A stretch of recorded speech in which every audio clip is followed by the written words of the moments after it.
سلام خیلی خوش اومدین. بنده حامد مردانپورم، مربی و مدرس سخنرانی و فن بیان و امروز با یکی دیگه از فایل‌های آموزشی کوتاه و کاربردی در خدمت شما عزیزان هستم.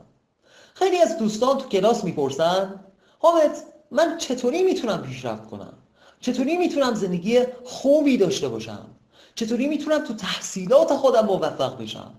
چطوری میتونم تو کاری که انجام میدم موفق باشم؟ چطوری میتونم تو زندگی شخصی خودم موفق باشم و نسبت به خودم احساس خوبی داشته باشم؟ چطوری میتونم تو روابطم موفق باشم و کاری بکنم، طوری رفتار کنم که دیگران هم نسبت به من احساس خوبی داشته باشن؟ و جالبه قبل از اینکه من بخوام جواب این سوالات رو بدم، خود این افراد برمیگردن میگن حامد خواهشاً یه جوابی بگو که دیگه تکراری نباشه. ما اگه جواب تکراری و روتین بخوایم، میریم یه چند تا مقاله تو اینترنت مطالعه میکنیم، بعد یه چند تا ویدیو میبینیم و جواب رو میگیریم. ازت انتظار داریم یه جوابی بدی که هم تازگی داشته باشه و هم کاربردی باشه تا ما بتونیم با استفاده از اون حرفا زندگی خودمون رو بهتر کنیم. تو این فایل ها بنده میخوام همین کار رو انجام بدم و به این چند تا سوال از یک منظر و دیدگاه جدید پاسخ بدم و تمام سعیم رو میکنم تا اونجایی که ممکنه، تا اونجایی که میتونم جواب ها رو به صورت کاملا کاربردی خدمتتون عرض کنم و شما بتونین تو زندگی خودتون از اون جواب ها استفاده کنین و زندگی و کار و روابط خودتون رو بهتر کنین، کیفیتش رو بالاتر ببرین. مسلما آدمای زیادی هستن که در مورد موفقیت حرف زدن، حرفای خوبی هم زدن و برای همین بنده نمیخوام زیاد در مورد موفقیت حرف بزنیم، اما تو این چند سال نکاتی رو یاد گرفتم که اون نکات خیلی به بنده کمک کردن تا بتونم زندگی خودم رو بهتر کنم. تو این چند سال بنده یک نکته خیلی مهم رو یاد گرفتم و این نکته رو میخوام با شما به اشتراک بذارم. همه این افرادی که الان زندگی خوبی دارن، همه اینایی که الان زندگی موفقی دارن، همه اینایی که الان زندگی شادی دارن، خوشبختن، همه این افراد حتما تو زندگی خودشون از چند تا مانع بزرگ عبور کردن تا تونستن به این مرحله برسن. همه این افراد حتما با چند تا دشمن بزرگ مبارزه کردن، رو در رو شدن و به اونها غلبه کردن تا بالاخره تونستن مسیر زندگی خوب را پیدا کنن و تو اون مسیر حرکت کنن. و بنده تو این فایل میخوام در مورد بزرگترین سه دشمن، بزرگترین سه مانعی که همه افراد موفق، همه افراد شاد، همه افراد خوشبخت با اون سه تا دشمن بزرگ مواجه شدن، با اونها جنگیدن، به اونها غلبه کردن تا تونستن به زندگی الانشون برسن، تا تونستن خوشبخت بشن، موفق بشن و زندگی شادی داشته باشن. و من و شما هم برای اینکه بتونیم به زندگی مطلوب خودمون برسیم باید با این سه دشمن بزرگ مواجه بشیم و به اونها غلبه کنیم. اولین دشمن بزرگ تو زندگی ما شک و تردید هستش. همه ما تو زندگی خودمون با این دشمن بزرگ مواجه شدیم. فکر کنین به زمانی که به خودتون شک کردین. فکر کنین به زمانی که به توانایی هاتون شک کردین. فکر کنین به زمانی که به شایستگی هاتون شک کردین. فکر کنین به زمانی که به این شک کردین، به این تردید پیدا کردین که آیا اصلا من لیاقت موفق شدن رو دارم یا نه؟ آیا اصلا من لیاقت داشتن یک چیز، بودن کنار یک فرد رو دارم یا نه؟ آیا اصلا من لیاقت رسیدن به موفقیت، لیاقت به دست آوردن یک جایگاه رو دارم یا نه؟ و به خاطر همین شک و تردید از اون کاری که میخواستین انجام بدین منصرف شدین، عقب نشینی کردین و به خاطر همین شک و تردید از زندگی عقب موندین. به خاطر همین شک و تردید اون فردی که عاشقش بودین، دوستش داشتین رو از دست دادین. و نکته جالب اینجاست که همه ما، هم بنده هم شما، تک تک ما میتونیم با این دشمن بزرگ روبرو بشیم، باهاش بجنگیم و اون رو از سر راه زندگیمون برداریم. اما مشکل اینجاست که ما هیچ وقت برای این کار تمرین نمی کنیم. مشکل اینجاست که ما مقابله کردن با این دشمن سرسخت رو تبدیل به عادت نمی کنیم. خودمون رو عادت نمیدیم به اینکه هر روز و تو هر لحظه با این دشمن بزرگ روبرو بشیم. یه روز، 2 روز، 1 هفته، 2 هفته، 1 ماه هیجان زده میشیم، انرژی میگیریم، تمرین میکنیم و این دشمن رو از سر راه زندگیمون برمیداریم. اما بعد یه مدت باز برمیگردیم و مثل یه آدم ضعیف عمل میکنیم، باز تسلیم این دشمن سرسخت میشیم و به جای تمرین کردن شروع میکنیم به ناله و زاری و میگیم، یا پیش خودمون یا برای بقیه افراد میگیم، من مطمئن نیستم که میتونم موفق بشم، من شک دارم که بتونم از عهده این کار بر بیام، من مطمئن نیستم که اون دختر به من جواب مثبت بده، چون خیلی ها رفتن و باش حرف زدن و جواب منفی گرفتن ازش. میدونی این لحن منو یاد کی میندازه؟ حتما دیدین فیلم های هندی رو. تو فیلم های هندی معمولا یه قربانی وجود داره که یه قاتلی، یه نامردی، یه مرد بدی بعد میاد و این قربانی رو گروگان میگیره و بعد اونو تهدید به مرگ میکنه. این گروگان هم با اینکه میتونه کاری انجام بده، با اینکه میتونه از خودش دفاع کنه، اما هیچ کاری نمیکنه، هیچ عکس العملی از خودش نشون نمیده، دستاشو میچسبونه به هم، فقط التماس میکنه، زانو میزنه و آه و ناله میکنه، نه تو رو خدا منو نکش، هر کاری بگی میکنم، فقط بذار من زنده بمونم، بذار من برم. همچین آدمای ضعیفی رو تو فیلم ها دیدیم مگه نه؟ و مطمئنم که همچین آدمای ضعیفی رو تو زندگی هم دیدیم. آدمایی که هر وقت با مشکلی روبرو میشن، در برابر اون مشکل خیلی زود تسلیم میشن، زانو میزنن و فقط شروع به ناله و نفرین میکنن، شروع به آه و زاری میکنن. فکرشو بکنین، خیلی بده مگه نه؟ و جالبه بدونین که ما خودمونم خیلی وقتا تو زندگی وقتی با همچین مشکلاتی مواجه میشیم دقیقا همین کار رو انجام میدیم. یعنی نقش یک قربانی رو بازی میکنیم، در حالی که خیلی ساده میتونیم مثل یه آدم عاقل و بالغ جلوی اون مشکل وایسیم و از خودمون بپرسیم، هی به جای اینکه بشینی و تسلیم بشی، به این فکر کن که چطوری باید این مشکل رو حلش بکنی. خیلی خنده داره مگه نه؟ ما بیشتر وقتا این کار رو انجام میدیم و اینجاست که یه نفر لازمه بیاد یه تلنگر بزنه بهمون، بیدارمون کنه و بهمون بگه که آهای، به جای ناله کردن بهتره یه ذره فکر کنی، به جای تسلیم شدن یه ذره فکرتو باز کن، دنبال راه حل باش. این مغز، این فکر، این کله به این بزرگی برای همین کار به تو داده شده و الان بهترین زمان برای این کاره. بهترین زمان برای اینه که فکر کنی و برای مشکلت راه حل پیدا کنی. الان بهترین زمان برای اینه که به جای زانو زدن، به جای تسلیم شدن در برابر مشکل، به جای بازی کردن تو نقش یک قربانی ضعیف، بلند بشی و با مشکلت روبرو بشی. الان بهترین زمان برای اینه که به جای فرار کردن، به جای ترسو بودن، بلند شی، محکم وایسی و مثل یه مرد با اون مشکل بجنگی و اونو حلش کنی. شاید بگین حامد این کار خیلی خیلی سخته، کار هر کسی نیست این کار رو انجام بده. به قول معروف کار هر کس نیست خرمن کوفتن. کار هر بز نیست خرمن کوفتن، گاو نر میخواهد و مرد کهن. اما منم میدونم درسته این کار خیلی سخته، منم توی این شرایط بودم، منم تو زندگی خودم کلی شک و تردید داشتم.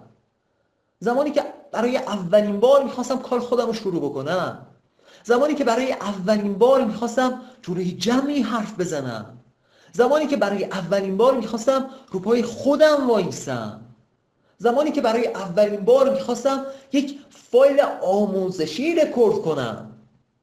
تو همه این زمانها طوفانی از شک و تردید تو دلم بود. همش به خودم میگفتم حامد یه ذره دیگه فکر کن، حامد خیلی سخته ها، مطمئن نمیخوای این کارو بکنی؟ حامد یه بار دیگه فکر کن. بعد خیلی ها تو این کار شکست خوردن. حامد میدونی اگه خراب کنی چی میشه؟ حامد میدونی اگه موفق نشی خانوادت، دوستات، همه اونها حمایت خودشون رو ازت میگیرن؟ و هزار تا فکر لعنتی دیگه که شک و تردید ازشون میبارید. اما بالاخره یه روز وایسادم و از خودم پرسیدم که من چرا به خودم شک دارم؟ چرا هر وقت یه کار جدید میخوام انجام بدم، چرا هر وقت میخوام ریسک بکنم این حس لعنتی میاد سراغم و نمیذاره من جلو برم؟ این فکر لعنتی چی میخواد از من؟ چرا راحتم نمیذاره؟ چرا اجازه نمیده که من زندگی خودم رو بکنم؟ چرا نمیذاره من آزادانه تصمیم بگیرم برای زندگی؟ و فکر میکردم دلیل این شک و تردید من فقط و فقط گذشته منه. چون به گذشته خودم فکر میکردم و به شکست هایی که تجربه کردم، اون شکست ها رو جلوی چشم می آوردم. پیش خودم میگفتم خب من چندین بار شکست خوردم، حتما نمیتونم، حتما توانایی لازم رو ندارم.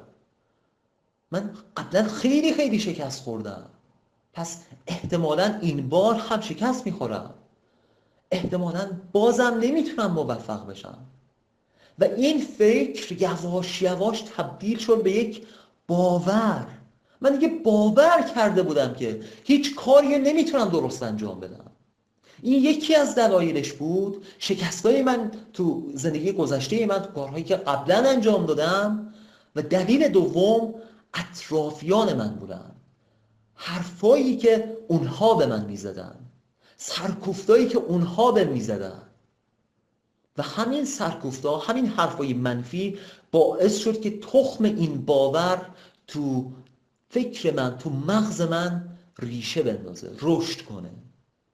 حرفایی مثل تو احمقی، تو خنگی، تو هیچ کاری از دستت بر نمیاد، تو نمیتونی هیچ کاری درست انجام بدی، تو دست و پا چلفتی هستی. و حرفایی شبیه به این حرفا که باعث میشد من به خودم شک کنم، به توانایی های خودم شک کنم، از شروع کردن بترسم، از ریسک کردن بترسم، از اینکه رو پای خودم وایسم بترسم و همش به افراد دیگه، به دوستام، به خانوادم، به اساتیدم متکی باشم.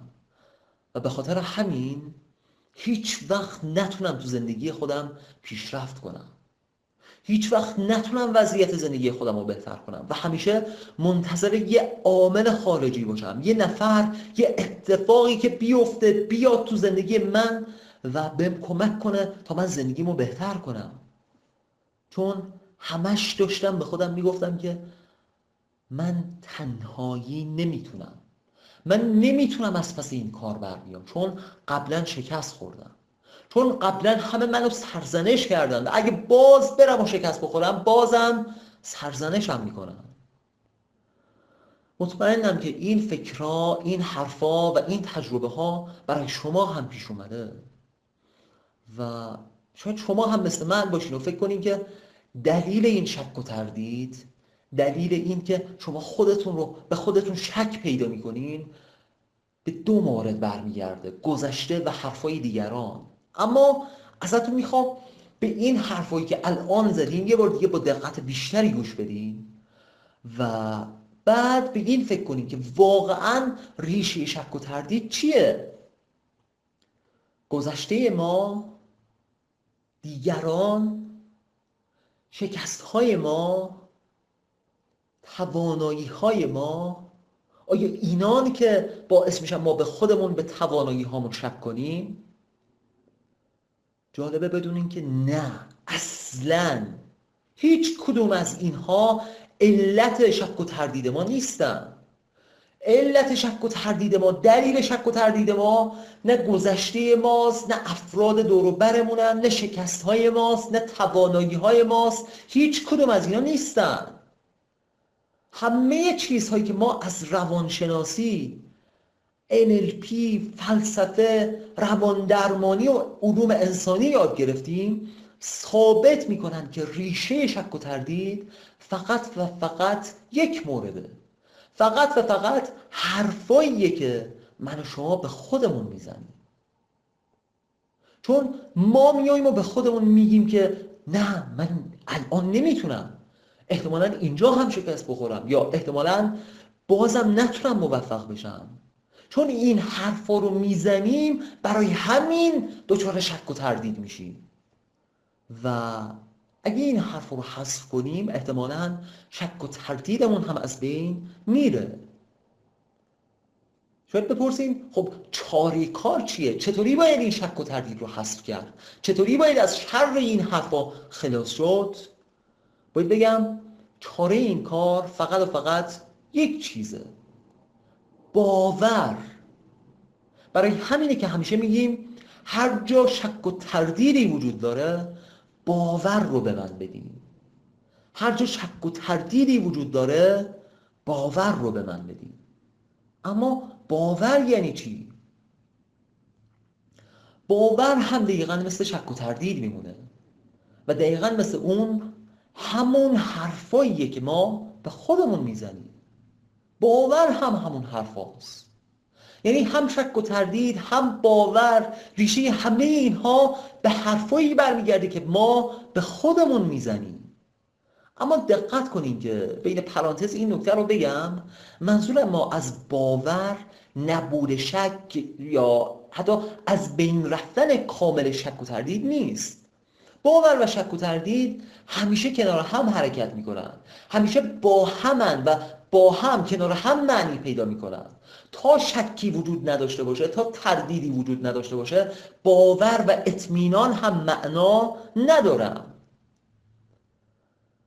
یعنی شما تو همون لحظه‌ای که دارین با حرفای خودتون باور رو در خودتون ایجاد میکنین، دقیقاً تو همون لحظه ته دلتون یه حرفای دیگه‌ای میزنین که شک و تردید رو ایجاد میکنن و هر کدوم از اونها قوی‌تر و قانع کننده تر باشن، رفتار شما رو اون مورد تعیین میکنه. یعنی اگه شک و تردید شما بیشتر باشه، حرفای منفی و ناامید کننده‌ای که شک و تردید رو به وجود میارن بیشتر باشن، رفتار شما رو شک و تردید تعیین میکنه. و اگه باور شما قوی تر باشه، یعنی حرفای خوبتون بیشتر باشه، در این صورت این باور شماست که رفتارتون رو تعیین میکنه. پس برای اینکه بتونین به شک و تردیدی که همیشه با شماست، همیشه کنار شماست غلبه کنین و بتونین تو مسیر زندگیتون محکمتر و استوارتر قدم بردارین، باید باور خودتون رو تقویت کنین. باید حرفایی بزنین که باور رو بیشتر کنن. باید به خودتون ایمان داشته باشین، خودتون رو باور داشته باشین، توانایی های خودتون رو بشناسین و به اون توانایی ها اعتماد کنین. البته اینجا هم یه نکته بگم، منظور ما از توانایی مهارت هایی که شما الان دارین نیست. منظورمون همه مهارت هایی هستن، همه توانایی هایی هستن که شما میتونین از صفر شروع کنین و یواش یواش اونا رو یاد بگیرین.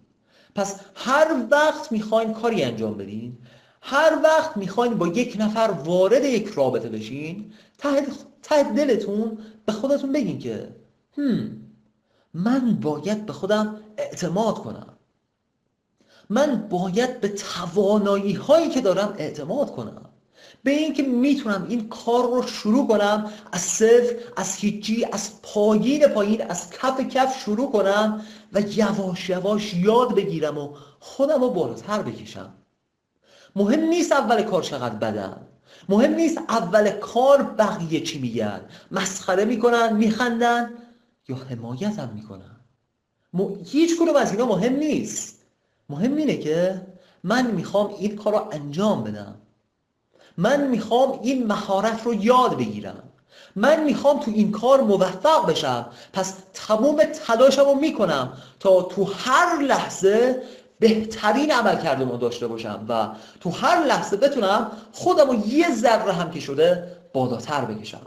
و با این فکر و باوره که شما میتونین اقدام کنین، با این فکر و باوره که شما میتونین تو زندگیتون پیشرفت کنین و فقط با این فکر و باوره که شما میتونین پتانسیل های خودتون رو تبدیل به توانایی کنین و توانایی های خودتون رو تبدیل به عمل و اقدام بکنین. و نتیجه چیه؟ نتیجه یه احساس خوب، یه زندگی پر از پیشرفت و یه زندگی آزاد و خارج از قفس شک و تردیده. پس خودتون رو باور کنید تا از زندان اولین دشمن بزرگ زندگیتون آزاد بشید. این از اولین دشمن بزرگ زندگی ما، شک و تردید. تو فایل بعدی ما دومین دشمن بزرگ زندگی رو هم بررسی میکنیم. پس تا فایل بعدی ازتون میخوام سوالات و نظرات خودتون رو با ما در میون بذارین. اگه دوست داشتین این فایل رو تو کانال‌های دیگه و با دوستای خودتون به اشتراک بذارین و مهمتر از همه اینها، تا فایل بعدی ازتون میخوام خودتون رو باور کنین، توانایی های خودتون رو باور کنین و اولین قدم رو برای بهتر کردن زندگی خودتون همین الان بردارین.